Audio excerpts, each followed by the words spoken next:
তোমাদের সবাইকে দাদার কাস্টমার স্বাগতম জানাই।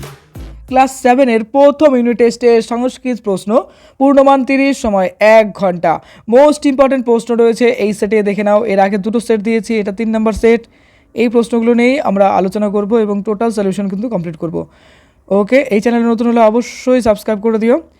একে বলেছে দেখো সঠিক উত্তর নির্বাচন করো। 5টি প্রশ্ন, 5 নাম্বার। ক নাম্বার বলছে লতা শব্দের সপ্তমীর 1 বছরের রূপ কোনটি হবে? লতায়াম আছে, লতায়া আছে। আমরা বলছিলাম না লতা লতি লতা, তাই না?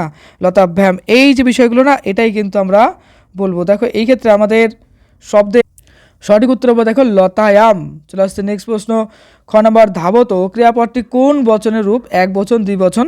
তো এই ক্ষেত্রে দেখো দ্বিবচন হবে সঠিক উত্তর। তারপরে আসছে আমরা নেক্সটে গ নাম্বার, সংস্কৃতের লিঙ্গ কয়টি? 2টি না 3টি? দেখো লিঙ্গ সাধারণত 3 রকম হয়, একটা কি পুংলিঙ্গ, একটা স্ত্রীলিঙ্গ, আর একটা ক্লীবলিঙ্গ। আমরা পুংলিঙ্গের উদাহরণে যেরকম নদ বলি, আর স্ত্রীলিঙ্গতে বলি নদী, আর ক্লীবলিঙ্গতে যেরকম বলি ফল, এগুলো আমরা উদাহরণে বলতে পারি। তাহলে 3 রকম হয়ে গেল। নেক্সট ঘ নাম্বার, অসমত শব্দের ষষ্ঠীর 1 বচনের রূপ কোনটি হবে? মম হবে না তব। এর মধ্যে দেখো সঠিক উত্তরটি হবে দেখো মম শব্দটি হয়ে যাবে। এরপর আছে দেখো কিম পুং শব্দের প্রথমার 1 বচন কোনটি? কা না ক বিসর্গ? দেখে দেখো উত্তর হবে দেখো ক, অর্থাৎ ক বিসর্গ যোগে। এবার 2 নম্বর, সংস্কৃত ভাষা অনুবাদ করো যে কোনো 5টি। ক নাম্বার বলছে ছাত্রটি বই পড়ছে। এগুলো কিন্তু দারুণ মজা লাগে না উচ্চারণ করতে? তো দেখো এটা চলো অনুবাদ করি। আমরা যদি বলি যে ছাত্রটি বই পড়ছে, তো ছাত্র বলতে ছাত্র, বই বলতে পুস্তকং, আর পড়ছে বলতে পঠতি, অর্থাৎ ছাত্র পুস্তকং পঠতি। নেক্সটে আসছি আমরা খ নাম্বার, আকাশ নীল। আকাশ বলতে আকাশে, আর নীল বলতে নীল, তাহলে কী বলবো? আকাশ নীল, তাই তো? বিসর্গ যোগে দেবো। তারপরে আসছে গ নাম্বার, তোমরা সবাই যাচ্ছ, তো কী বলবো? ইয়ং গচ্ছত। নেক্সট আসছি ঘ নাম্বার, আমি সংস্কৃত পড়ি। তো আমি বলতে কী হবে? অহং, আর সংস্কৃত বলতে সংস্কৃতং হবে, আর পড়ি বলতে পঠামি, তাহলে কী বলবো? অহং সংস্কৃতং পঠামি। নেক্সট ইঙ্গ নাম্বার, দুজন বালিকা গান গাইছে। দেখো দুজন বালিকাকে আমরা বালিকে বলবো, আর গান গাইছে বলতে গায়ত, অর্থাৎ বালিকে গায়ত। নেক্সট 6 নাম্বার, কলমটি টেবিলের উপরে। তো এক্ষেত্রে কলমটি টেবিলের উপর বলতে, কলম বলতে সংস্কৃত বলতে লেখনী। তো লেখনীটা কিসের উপর? টেবিলের উপর, তার বলবো লেখনী ফলকস্য উপরি অস্তি, তারপর লেখনী ফলকস্য উপরি অস্তি। নেক্সট, শব্দরূপ লেখো, নির্দেশ অনুসারে যা যা বলেছে সেভাবে লিখতে হবে। যেরকম সাধু শব্দের চতুর্থর 1 বচন, এটা কি হয়ে যাবে?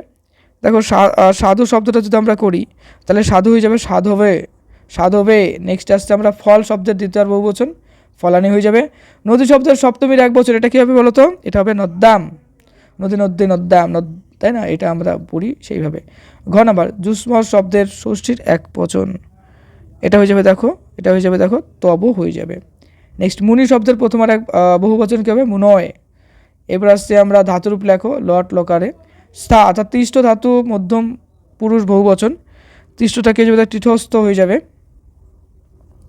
ক নাম্বার, ক্রি ধাতু উত্তম পুরুষ 1 বচন, এটা দেখো ক্রিটা হয়ে যাবে করমি। তারপরে আসছি গ নাম্বার, পট ধাতু প্রথম পুরুষ দ্বিবচন, তো পটটা কী হবে বলো তো? পঠত হয়ে যাবে বিসর্গ যোগে। নেক্সটে আসছি ঘ নাম্বার, গম ধাতু উত্তম পুরুষ বহু বচন, তো গম হয়ে যাবে গচ্ছাম, গচ্ছাম হয়ে যাবে গচ্ছাম। নেক্সট আসছে আমরা ইঙ্গ নাম্বার, অস ধাতু মধ্যম পুরুষ 1 বচন, তো অসটা হয়ে যাবে কি বলো তো? উশি হয়ে যাবে। আচ্ছা, হয়ে গেল। নেক্সট, সন্ধি বিচ্ছেদ বিভিন্ন স্কুলে দিচ্ছে দেখলাম, তো অবশ্যই কিছু ইম্পর্টেন্ট সন্ধি বিচ্ছেদ দিলাম তোমাদের আমি। হিমালয়, হিমযুক্ত আলয়, তাই না? হিমালয় এটা। নেক্সট আসছি গজানন, দেখো কোশ্চেন, তাহলে আমাদের এক্ষেত্রে কী হবে? গজ যোগ আনন বিসর্গ যোগে, তো লিখবো গজ যোগ বিসর্গ যোগে আনন। তবে দেখো গ নাম্বার, তথৈব, কোশ্চেন আছে এখানে। তথৈব কী হবে? তথা যোগ এব, তথৈব, তাই না? নেক্সট আসছি ঘ নাম্বার, প্রতি প্লাস একম কী হবে? এই প্রতি যোগ একম হয়ে যাবে প্রত্যেকম, বিসর্গ এখানে হলন্ত যোগই থাকবে। ইঙ্গ নাম্বার, সূর্যোদয়, কোশ্চেন, তো সূর্যোদয় কী হবে বলো তো? সূর্য যোগ উদয়, যেটা হয়ে যাবে সূর্যোদয়। ওকে, আমাদের এই সেটটি কমপ্লিট হলো। এরকম অনেকগুলো সেট দিয়েছি, অবশ্যই প্লেলিস্টে যাও, দেখো। Best of luck.